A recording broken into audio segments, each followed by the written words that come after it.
Alô Brasil, alô mundo, tudo bem com vocês? Aqui Fernando Betete, o seu repórter saúde, para mais uma live abordando um assunto hoje que eu até estava conversando aqui com o meu convidado. Quem nunca teve uma dor muscular? Vou repetir. Quem nunca teve uma dor muscular? Esse vai ser o nosso tema com um especialista, hein? Mas mais uma vez eu estou tendo o privilégio aqui de entrevistar Dr. Ben Schmidt. Ele está fazendo 50 anos de medicina. É mole? Puxa, 50 anos estudando medicina, atendendo pacientes, ensinando novos médicos. Então, é uma honra aqui para nós, é uma honra aqui para a nossa audiência, termos aqui esses 40, 50 minutos aqui reservados para a gente entender um pouquinho mais dessa dor. É uma dor que incomoda, como qualquer dor, né? Qualquer dor incomoda. Mas nós vamos sugar aqui, no bom sentido, todo esse conhecimento desse especialista em dores, principalmente musculares. Doutor Beni, muito obrigado por ter aceito aqui mais uma vez o nosso convite.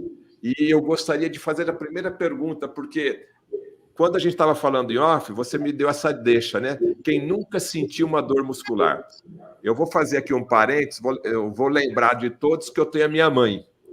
E pensa numa senhorinha que quando eu ligo para ela, e aí, mãe, como é que tá? Ih, mas tá doendo aqui, tá doendo ali, tá doendo aqui. E eu acho que esse exemplo, não só pela idade da minha mãe, mas hoje é muito comum essa vida sedentária, a postura das pessoas, termos dores musculares. Doutor Beni, o que é dor muscular? Bom, a dor muscular... Qual a idade da senhora, sua mãe? Perdão, Fernando, por gentileza. 75. Depois dos 40 anos, Fernando e telespectadores, é um fenômeno natural do ser humano perder massa muscular. Essa massa muscular vai se perdendo principalmente nas pessoas que não fazem exercícios regularmente, principalmente com peso, com carga, contra resistência.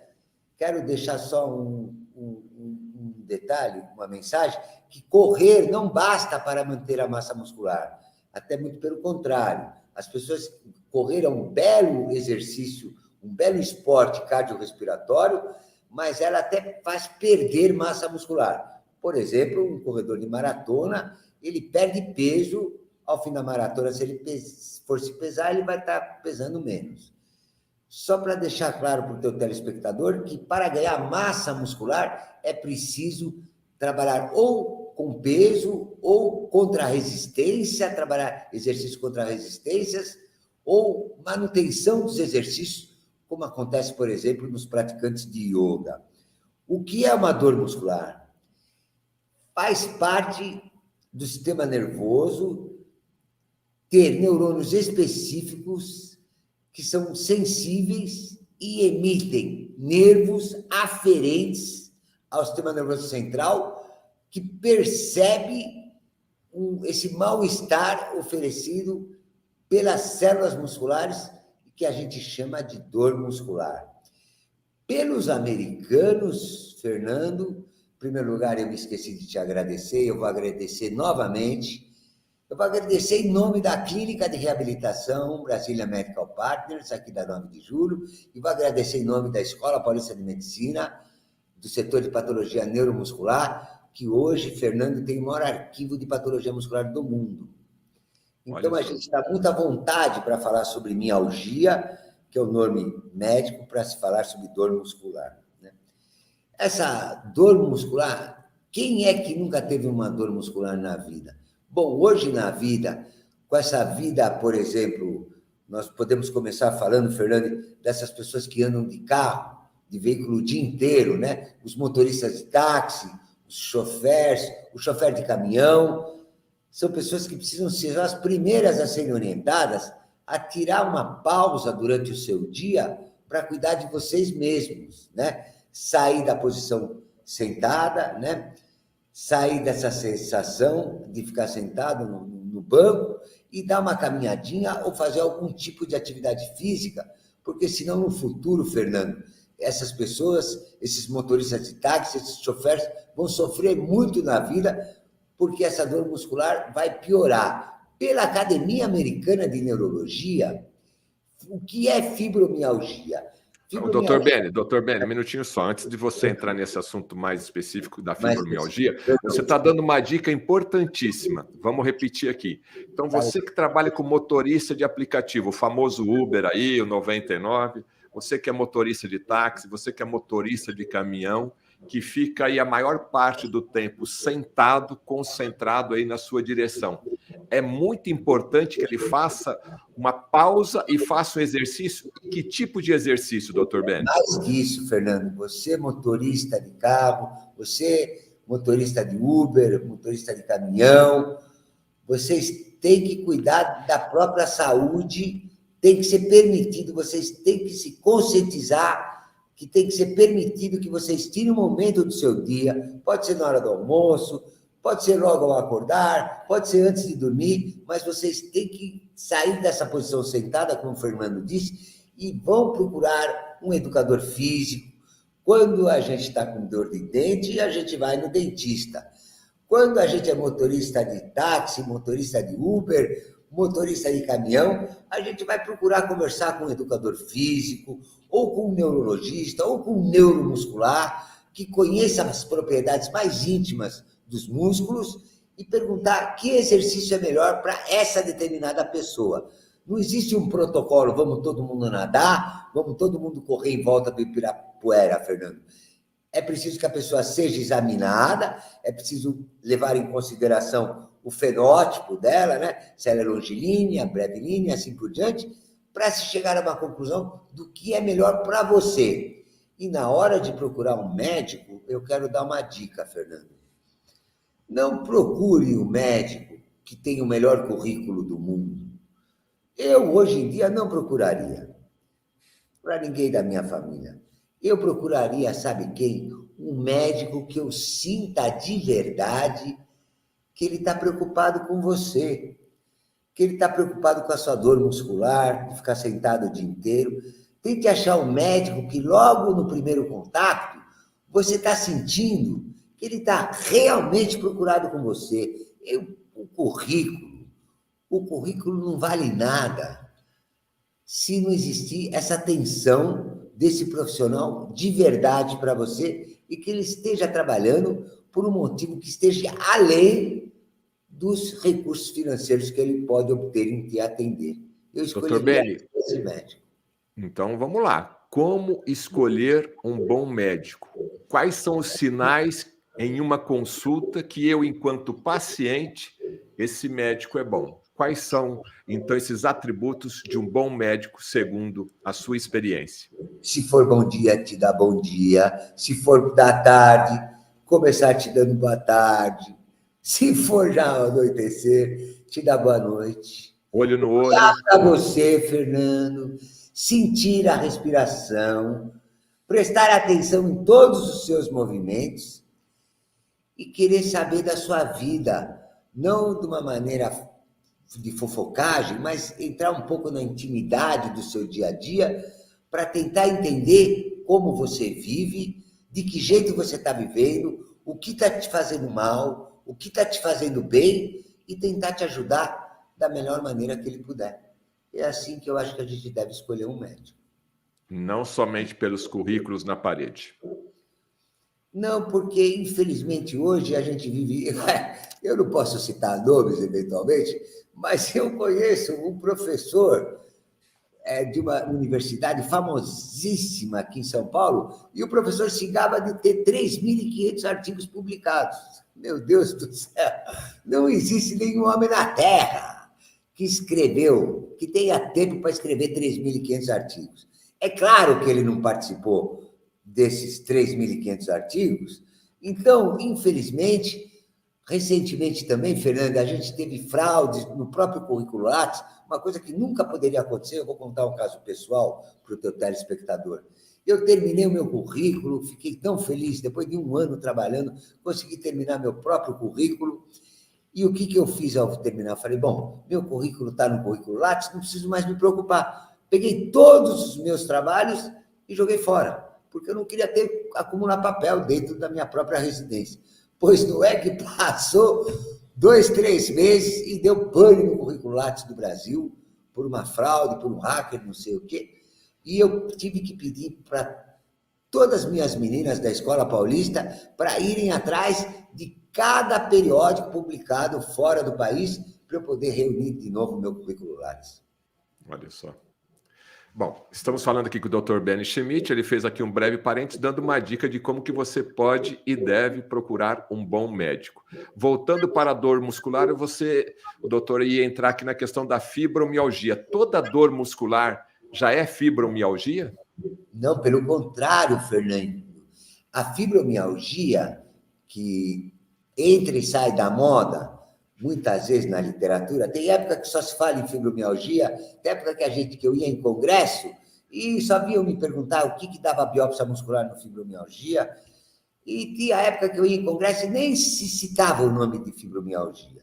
Pela Academia Americana de Reumatologia, mas existe a Academia Americana de Ortopedia, depende da academia que escolheu abordar esse tema, os conceitos podem se modificar. Para os reumatologistas, é uma dor dos 2 lados do corpo, acima e abaixo do umbigo, né? E você afastar as doenças verdadeiramente miopáticas. Se você afastar doenças como neurodegenerativas, como esclerose lateral amiotrófica, esclerose múltipla, se você afastar polineuropatias periféricas, doenças musculares, metabólicas, inflamatórias, e você sentir dor em cima e embaixo, dos 2 lados do corpo, pronto, você ganhou um diagnóstico. Você ganhou um diagnóstico de fibromialgia. E daí? E tem cura? Tem tratamento? É óbvio. É muito difícil diagnosticar fibromialgia, porque é um diagnóstico de exceção, conforme eu disse, né, Fernando?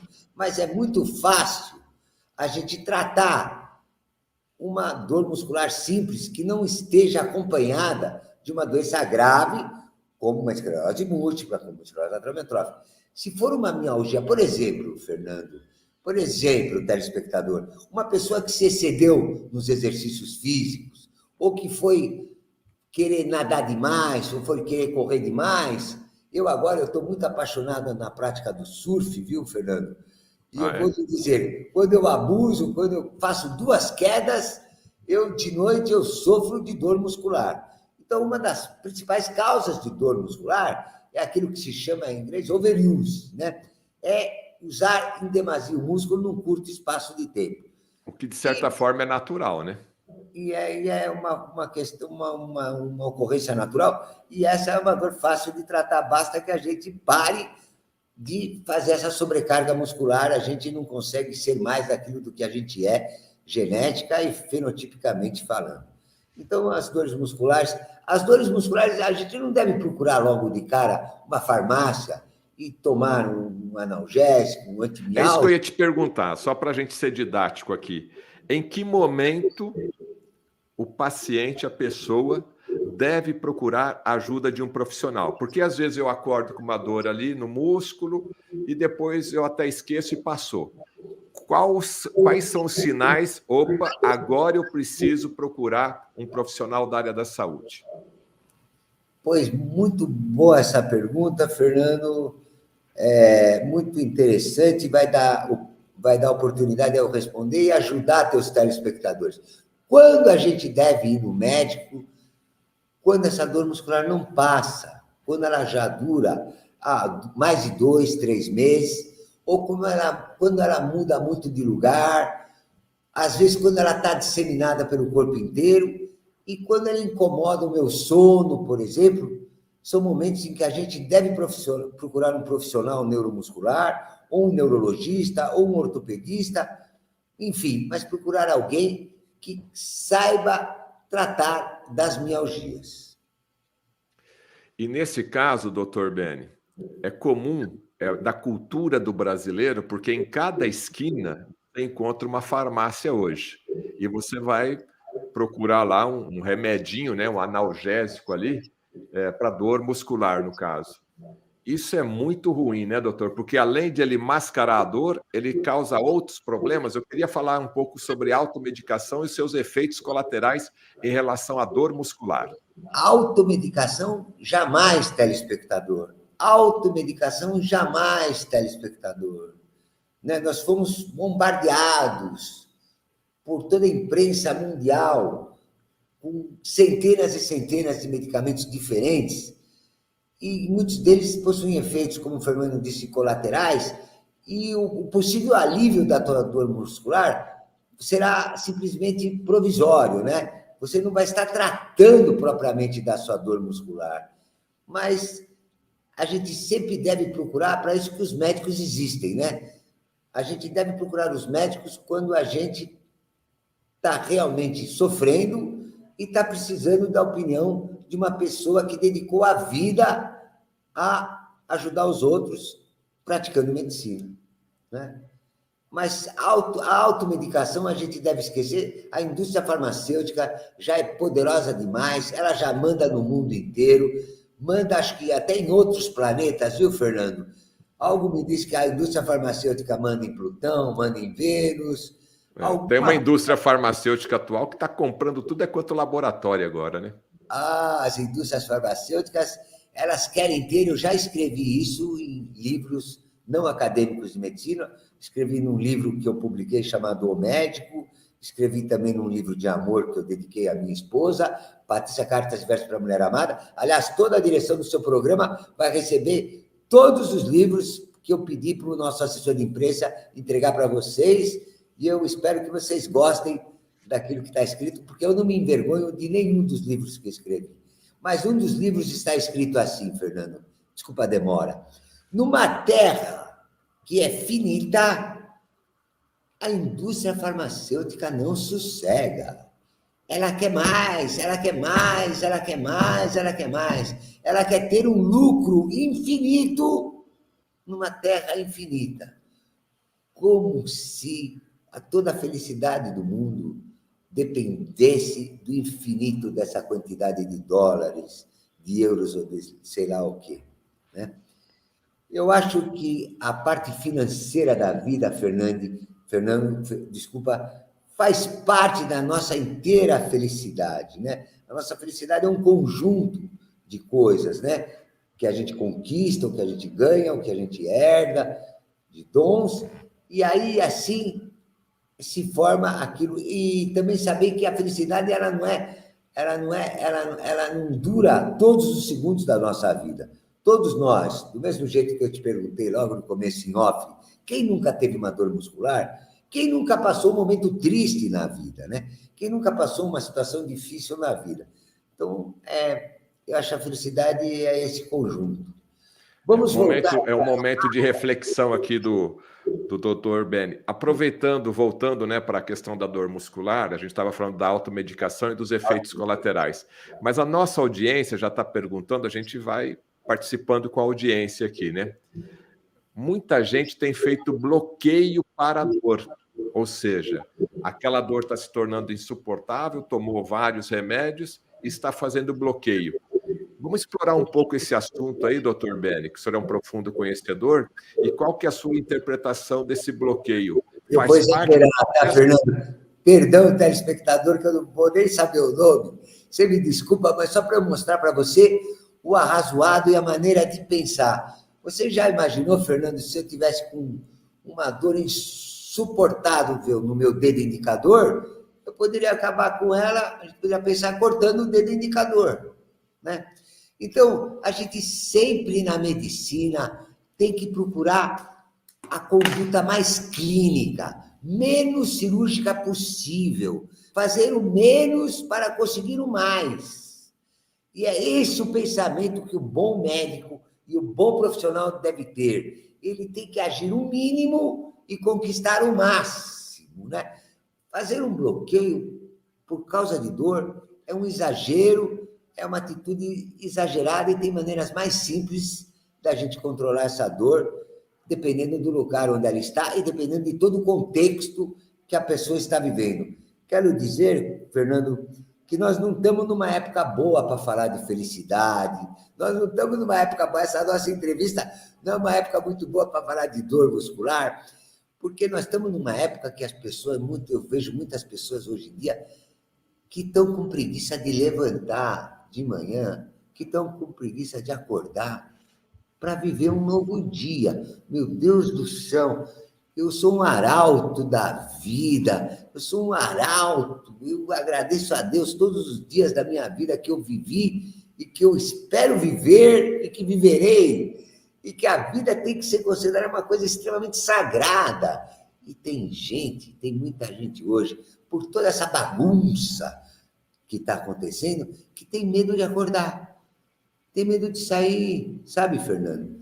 Então, é esse o caminho que eu enxergo para aquilo que você...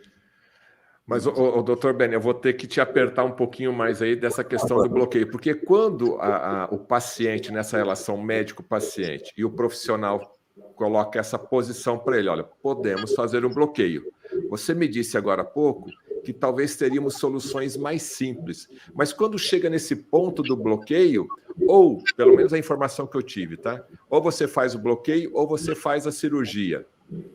E agora você me fala que teríamos algumas outras opções. Daria para o senhor exemplificar? Eu vou especificar melhor, vou falar mais fácil para o telespectador que perguntou. Existem várias... Nessa ciência neuromuscular, existem, por exemplo, uma prática de quiropraxia, de movimentos com as próprias mãos. Um bom fisioterapeuta, por exemplo, eu vou falar mais simples ainda. Um bom fisioterapeuta, a você, telespectador que perguntou, está falando de bloqueio com a gente, um bom fisioterapeuta, às vezes, num apertão de você, resolve a sua dor. Né? Mas precisa ser... Aquele massagista japonês de antigamente. Aquele japonesinho. Então, calma, vamos respirar. Vamos respirar com calma. Eu vou pegar esse gancho, senhor Fernando, para falar bem de uma especialidade que eu cada vez mais fico adepto, quanto mais o tempo passa. É a prática da yoga. Eu tenho contratado professores de yoga para trabalhar na minha clínica de reabilitação e estou tendo um resultado fantástico, espetacular. Todo esse músculo que eu só conseguia, Fernando, trabalhando com peso, trabalhando na água contra a resistência, hoje eu estou tendo um resultado parecido, igual ou melhor, com a manutenção da postura. Então, olha, eu mudei completamente, eu nem posso, meu assessor de imprensa me mata se dizer por que eu não gostava de yoga no passado, então eu não posso nem pensar nisso, eu nem vou falar mesmo. Mas eu mudei completamente minha opinião. Eu hoje sou um praticante de yoga, convicto, e eu vi para crer, e, meu Deus, que bom seria se todo brasileiro pudesse ter um tapetinho de yoga dentro da sua casa, pudesse ter um mínimo de orientação. Olha, Fernando, eu vou dizer sem medo de errar, o número de enfermidades diminuiria, sabe? Eu acho que a yoga tem até esse poder preventivo de prevenir doenças, como, por exemplo, prevenir uma dor muscular. Bom, então aqui vamos entrar na intimidade agora do Dr. Beni. Já que você falou de yoga, doutor, a sua rotina de yoga é o quê, né? Para as pessoas que não conhecem, é todo dia, é meia hora, é segunda, quarta e sexta. Exemplifica a tua rotina de yoga e o que ela mudou na sua vida. Eu pratico 2 vezes por semana yoga, uma vez com o meu filho, do meio, e uma vez com a minha filha mais nova. E só o fato de estar tendo essa oportunidade de receber aula dos meus filhos, como para mim e na minha religião, né, a família é a coisa mais poderosa da qual eu faço parte, eu já fico feliz só de estar podendo fazer yoga com meu próprio filho e com a minha própria filha. O que ela mudou na minha vida? eu tive um destino bastante conturbado na saúde e por vários motivos que não vem agora aqui, no caso, a gente entrar em detalhes, mas eu fui vítima, simplesmente, hoje um paciente saiu daqui e disse que eu tinha que me inscrever no Guinness, porque eu fui vítima de 12 acidentes vasculares cerebrais na minha vida, sendo que 4 deles me levaram à tetraplegia, né? Para, como diz lá aquele... Para aí. E um dos 4, eu fiquei afásico, ou seja, eu perdi a fala. E para responder a pergunta do meu amigo, Fernando não é mais meu entrevistador, né, telespectador? Nós estamos fazendo o nosso 4º programa juntos. Ele se tornou meu amigo. Ele passou uma dificuldade com a filha, que saiu maravilhosamente de uma dificuldade, e eu tive uma dificuldade íntima muito grande também. Isso pode ter nos aproximado em algum mundo espiritual, sei lá o quê. Mas, você falou, desculpa não ter te deixado. Você teve 12 acidentes vasculares cerebrais? 12? Por imagem, é. E você está vivo, então, por um presente de Deus. Completamente. E eu surfo. O que a yoga me deu, Fernando? Aos 62 anos de idade, telespectador, eu vou pôr os óculos para poder ver o Fernando melhor. Fernando, aos 62 anos de idade, os meus 2 últimos AVCs, quero dizer ao telespectador que eu sou chique. Os meus 2 últimos AVCs foram em Paris. Olha só, hein? E o último AVC, o 12º, eu corri caindo no Sena, no Rio Sena. Pois assim que eu voltei ao Brasil, depois de muito esforço, o meu filho, do nada, chegou para mim e disse: pô, pai, você conseguiu se recuperar? Você está nadando, você está correndo, você voltou a trabalhar, pois agora eu quero te fazer um pedido. Falei: tudo o que você quiser, meu filho. Esse foi um grande erro da minha educação, viu, Fernando? Para mim, o desejo dos meus filhos sempre foi uma ordem. Eu exagerei nisso. Não aconselho a nenhum telespectador fazer o que eu fiz. Mas a gente sempre tem algum ganho. Nunca é nada tudo do mal, nunca é nada tudo do bem. O ganho que eu ganhei foi um grande amor que eles continuam a me oferecer e a trocar junto comigo. Mas o meu filho falou assim para mim, Fernando: pai, você poderia tentar praticar yoga? Eu falei: você está louco. Papai nunca subiu numa prancha de yoga. O esporte do papai era futebol. Eu fui um bom jogador de futebol. Todos aqueles que estudaram comigo na Santa Casa, todos aqueles que me viram jogar futebol na areia, no areião, sabem que eu fui um bom jogador. Isso não é papo de pescador. Eu fui um bom boleiro. Se podia ser profissional, eu acho que é um exagero, mas eu fui um bom jogador de futebol. E meu filho falou: você não quer tentar surfar? E para tentar surfar, eu fui fortalecer as musculaturas que eu tinha perdido, porque eu sou idoso. Hoje eu conto com 65 para 66 anos, então eu tinha perdido todos os glúteos, perdido o meu bíceps femoral, e fui praticar yoga para recuperar esses músculos. E na recuperação desses músculos pelo yoga, eu comecei a treinar, a fazer a flexão na prancha na terra, e hoje eu estou conseguindo ficar de pé em cima de uma prancha. Se o nosso assessor de imprensa depois tiver, ele pode até mandar um filme para você, viu, Deteste?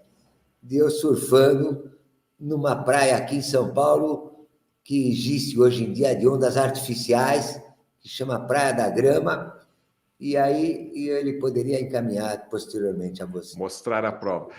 12 AVCs que você teve, Dr. Beni, quando foi o primeiro e quando foi o último? Em que intervalo de tempo? O primeiro AVC, eu ainda não tinha 50 anos. Eu tinha 48 anos. Foi um dia que eu trabalhei demasiadamente, eu me lembro muito bem, na Escola Paulista. Fiz várias biópsias musculares, atendi muita gente.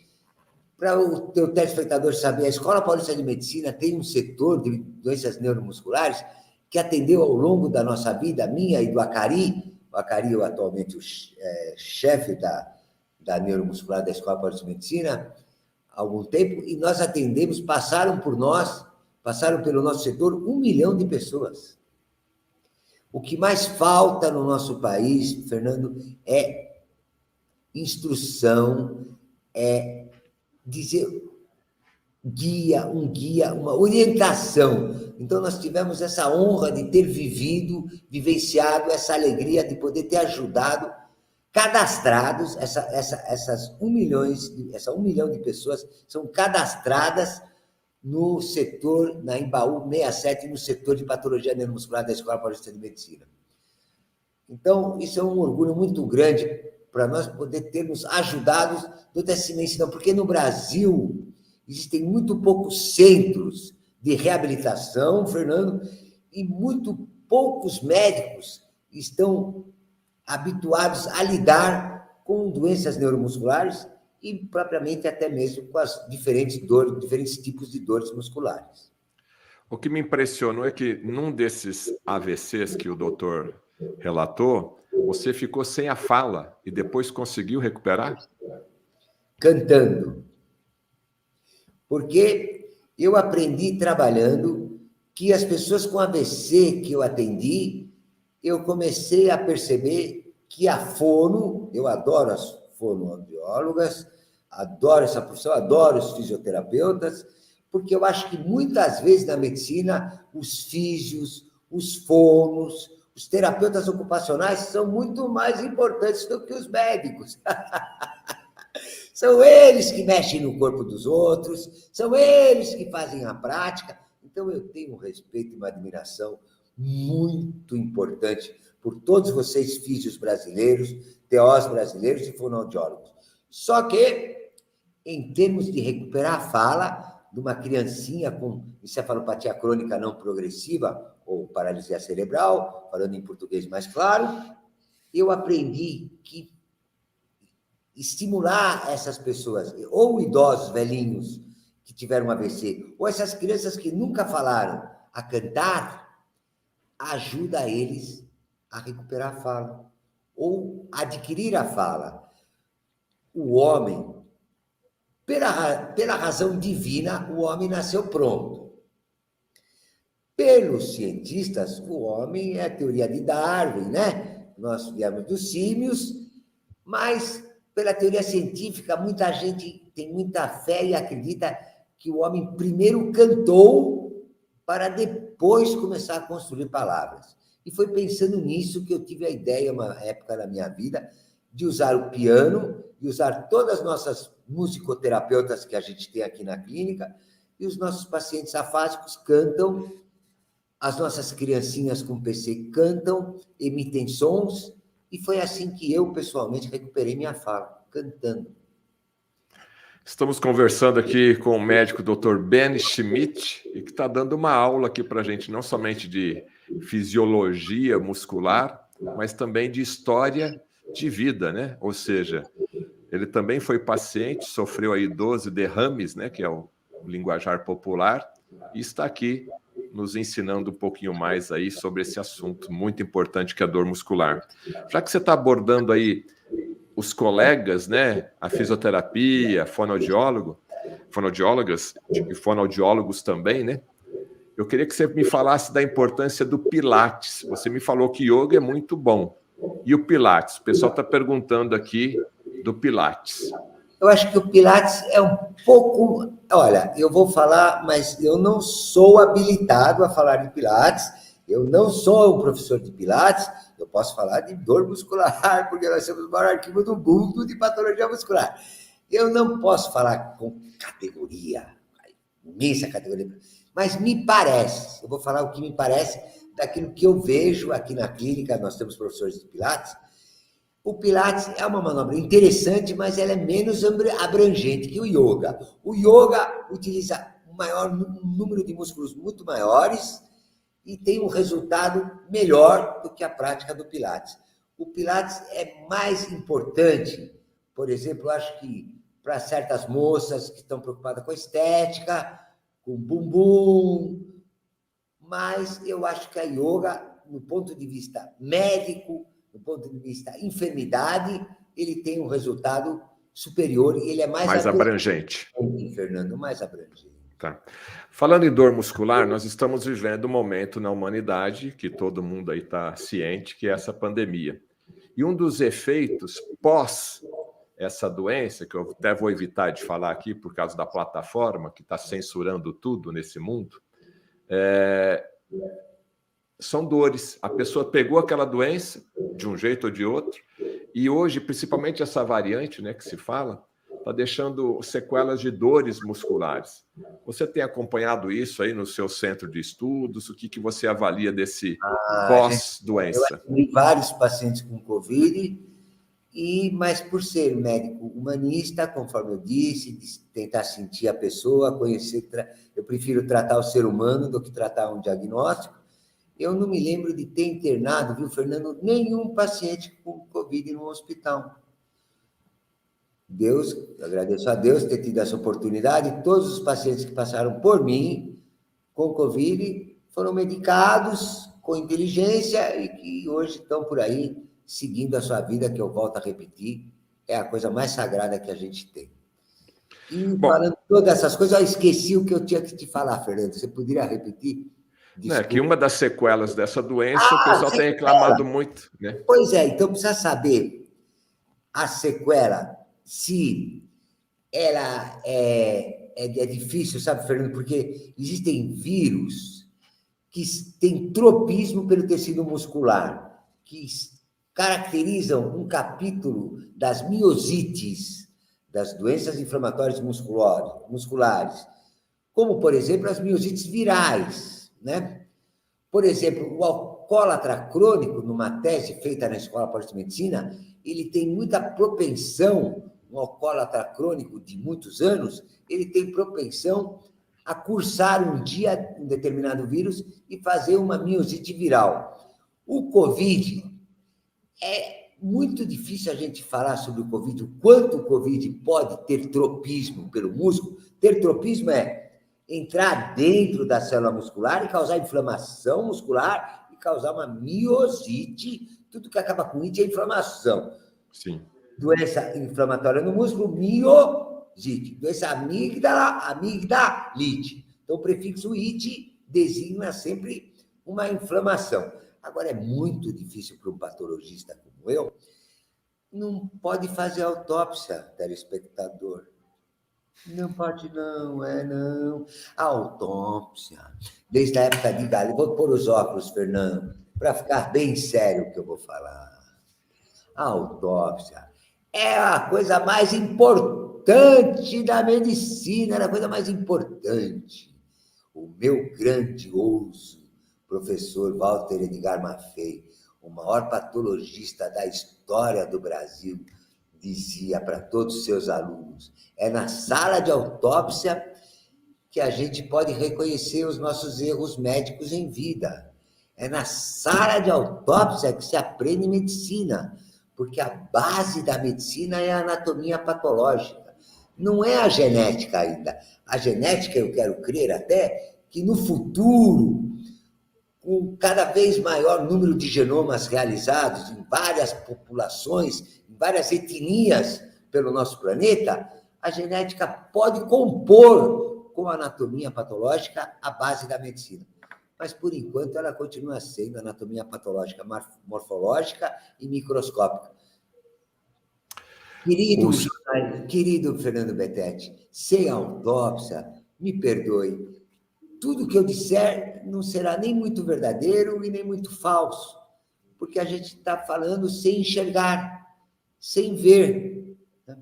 Normalmente, só para os telespectadores saberem, normalmente, para uma pessoa emitir um atestado de óbito, ela precisava fazer uma autópsia, se a pessoa morreu dentro de casa, ou num lugar, ou de uma hora para outra, para a gente examinar cada órgão do seu corpo, com um cortezinho pequenininho, colocar no microscópio, para ver se tem alguma alteração da célula, alteração de algumas organelas dessa célula, e daí para você pensar do que essa pessoa morreu, né? Hoje em dia não acontece mais assim, e a gente sabe muito bem como aconteceu durante esses últimos tempos, e isso, para não apanhar do meu assessor de imprensa, eu vou parar por aí, Fernando. Bom, então, para você não apanhar dele e eu também não sofrer as consequências, eu também não vou fazer a pergunta que eu gostaria de fazer aqui, mas para você que está chegando agora, então, confirmando aqui a última fala do Dr. Benni, né, que a autópsia seria uma ferramenta crucial, importantíssima nesse momento histórico que a humanidade está vivendo, para se confirmar todos os números apresentados. Todavia, entretanto, porém, Óbvio. a autópsia ela está suspensa. Perdão, Fernando, eu te interrompi. É que eu não me aguentei. Qual é a real taxa de letalidade de uma determinada variante de qualquer vírus? Qual é a real taxa de infecção de um determinado vírus? Se não é com autópsia, é com uma determinada biopsia num órgão que esteja doente. Enfim, eu preciso de patologia, porque a medicina vive da patologia, Fernando. A história vai nos responder, é o que nós esperamos. Dr. Benni, nós estamos chegando aqui, já estamos falando aí cerca de 45 minutos, olha como o tempo passa voando, né? Essa vez passou muito rápido, Fernando. É verdade. Eu espero não ter te ter... Não, o que eu gostaria de seguir agora é o seguinte, nessa reta final aqui, né? Reta final. 2022, 2 anos aí desse fique em casa, 2 anos aí de liberdades cortadas, 2 anos de sofrimento, né? E eu gostaria de saber a sua opinião desse momento histórico que nós, vamos falar de brasileiros, né? Porque nós estamos aqui no Brasil, né? O que nós podemos tirar de bom desses 2 anos dessa caminhada no meio dessa tempestade? De óculos, para ser sério, de novo, Fernando, mais sério, vamos tirar de bom o que nós sempre temos que tirar de bom. Por que Deus quis assim, Fernando? Por que Deus quis que sua filha passasse pelo que ela passou? Porque Deus me ofereceu 12 AVCs para que a gente tivesse que lutar para superá-los. Os obstáculos existem para a gente superar esses obstáculos e tentar se tornar uma pessoa melhor, tentar se tornar uma pessoa mais forte. E conforme a gente já falou sobre isso, até em outros programas, nada vem só para o bem. O vírus não veio só para matar as pessoas. O vírus veio para nos ensinar alguma coisa. Por exemplo, vamos esquecer um pouco vida e morte. O vírus também veio, será que o vírus não veio também para chamar a nossa atenção, Fernando, do jeito que nós estamos tratando do nosso planeta, do jeito que a gente está usando combustíveis fósseis, né? Será que ele não veio para nos dar algumas lições? Essa correria desenfreada, o mundo parou com o Covid. Eu não acreditei no dia. Eu me lembro onde eu estava exatamente quando eu liguei a televisão e eu vi que parou o aeroporto de Londres, parou o aeroporto de Paris, e eu falei, meu Deus, o mundo parou pelo Covid. Então, alguma coisa, ou várias coisas de bom vai servir, tudo isso que passou, e o que eu posso desejar a todos vocês, a você, Fernando, a toda a sua família, vamos superar essa fase, vamos superar, fazer o melhor que a gente pode, e quando a gente superar, aí vamos cair na gandaia, vamos viver em dobro, vamos trabalhar em triplo, vamos fazer tudo mais para recuperar esse tempo perdido. É isso que eu tenho para falar para vocês, Fernando. Deixa eu tocar num assunto aqui que o teu assessor de imprensa não vai gostar. O que os médicos, o que os seus colegas aprenderam nessa tempestade? Aprenderam alguma coisa? Muitas coisas. Primeira, que não se pode entubar qualquer pessoa. A intubação não pode ser, eu começo pela intubação, não pode ser um protocolo, porque não existem 2 pessoas iguais. Pessoas que têm diâmetro antero-posterior da caixa torácica pequeno, não sai da intubação. Então, isso foi uma coisa que eu presenciei dentro dos hospitais, em visitações. Então, isso é uma coisa muito importante. Não é todo mundo que pode ser intubado. Segundo lugar... A intubação não é um processo simples, doutor, dentro de uma UTI? É um processo simples dentro do UTI, mas sair dessa intubação não é tão simples assim.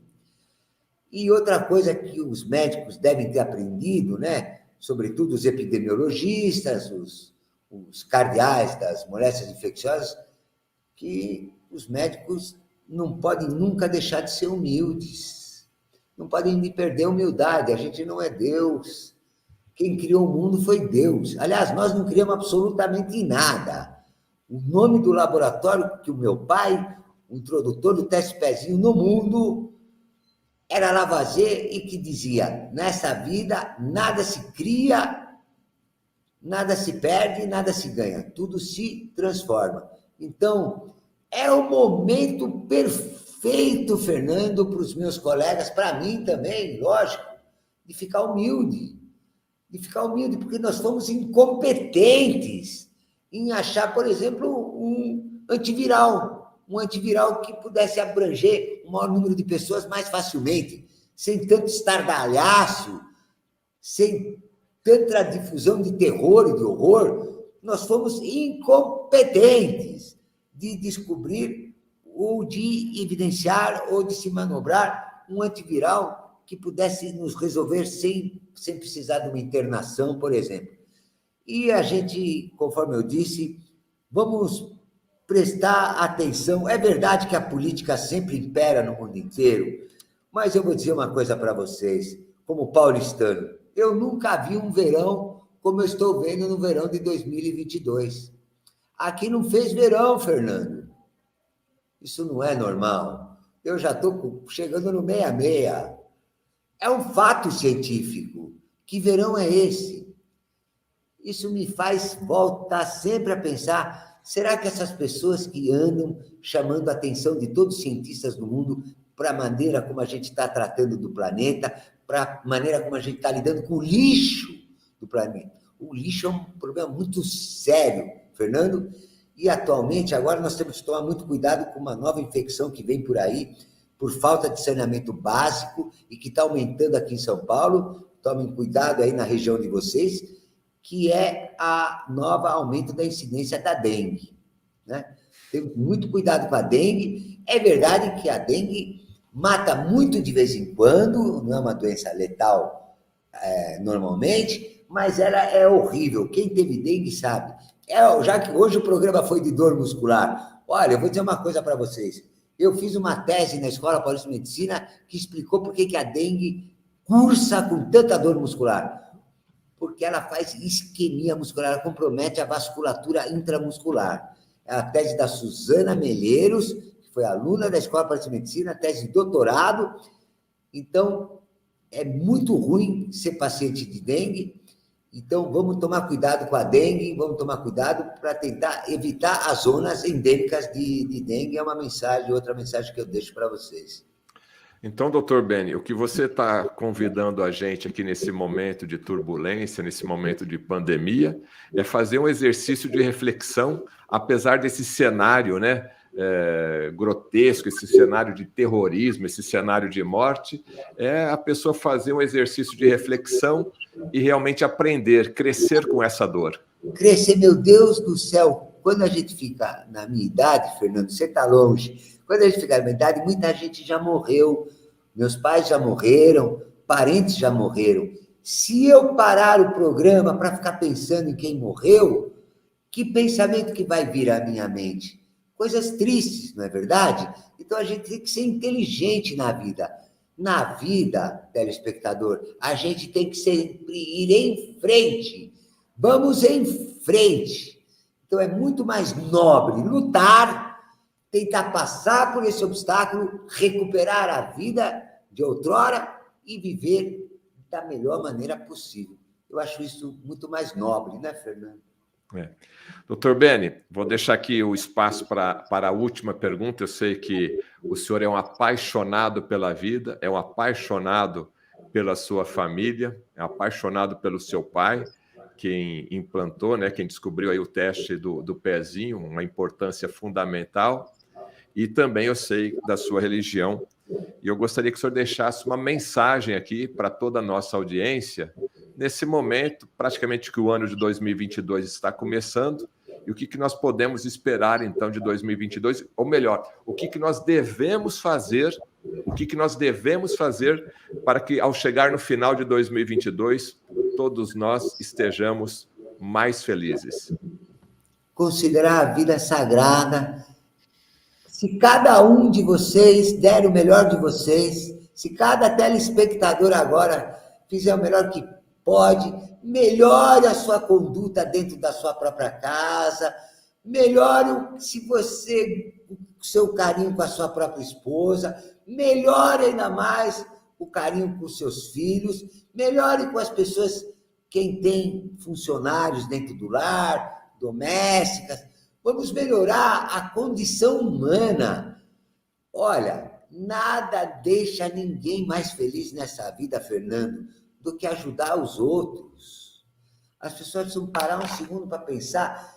Nós estávamos passando por uma era, sabe, Fernando, que a gente só pensava na gente mesmo.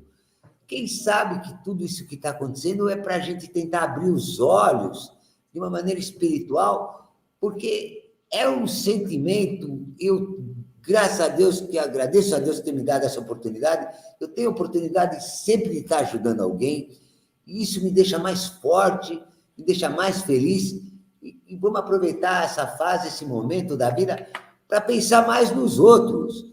Vamos realmente ajudar os outros. Não precisa dar 1 milhão para ninguém, não. Às vezes você, com um pequeno gesto, você está fazendo... Olha, eu vou dar um exemplo para vocês. Existe um prédio aqui na rua onde eu moro, Rua Melo Alves, aqui no Jardins de São Paulo. Eu sempre, toda vez que eu passo, que eu estou descendo nessa rua, eu vejo um zelador sempre com a cabeça para baixo, triste, sentado, que nem o motorista de táxi, que nem o motorista de Uber, que a gente pediu para ele ter 1 minuto dele, para ele cuidar da saúde dele. E eu sinto dentro de mim mesmo que todo dia que eu passo lá de manhã, eu digo bom dia.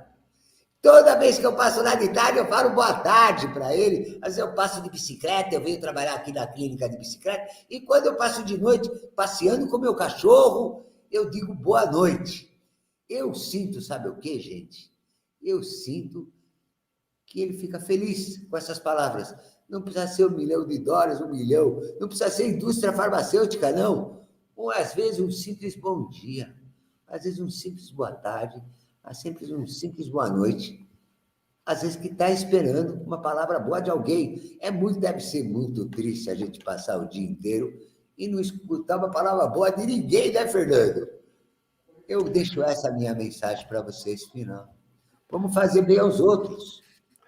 Você tocou num assunto importantíssimo, né? Hoje as pessoas vivem em condomínios, né? Eu mesmo moro num condomínio, muitos amigos moram em condomínios, mas eu venho lá do interior, estou lembrando aqui da casa da minha avó, onde quando eu saía com ela para ir na venda, para ir na quitanda, era bom dia, era boa tarde, já conversava sobre o assunto X, conversava sobre o assunto Y, como é que está tua filha, como é que está seu marido, ou seja, até chegar na quitanda era quase 1 hora, porque ia parando, ia conversando com todo mundo. Hoje nós entramos no elevador, nem o bom dia, nem o boa tarde, nem o boa noite está sendo dado. Realmente uma mensagem extremamente simples, mas impactante. Às vezes, um simples bom dia, um simples boa tarde, um simples sorriso, né? Pode mudar tudo, né, doutor Beni? Puxa vida, você disse muito bem. Um simples sorriso, tá passeando na rua, cruzou com alguém, o que custa para você dar um sorrisinho para a pessoa? Isso só vai deixar você mais leve e nós vamos estar aproveitando. E, de novo, eu não me canso de falar. A vida é a coisa mais sagrada que a gente tem, né, Fernando? E isso vai até diminuir a dor muscular, não vai? Pô, que dor muscular! Quando a gente está com esse astral, não existe dor muscular. Eu acabei de me lembrar, queria te pedir um favor, Fernando, no encerramento do programa. Eu esqueci de trazer o meu cão, que esta semana foi artista da televisão.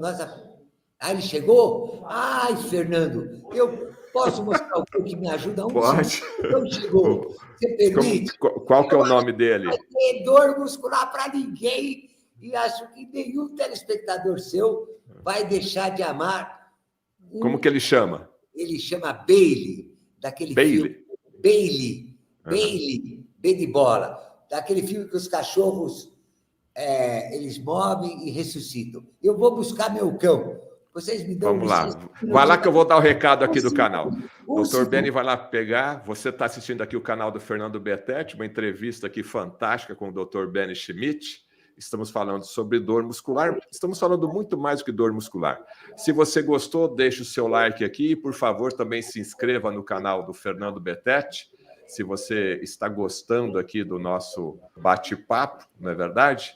E também você pode se tornar membro do canal fazendo a sua doação aqui para que o canal continue no ar. Então, isso é fundamental, você dar o seu like para que mais pessoas possam assistir aqui o programa do Fernando Betete, nossa entrevista. Ah lá, chegou o Bailey.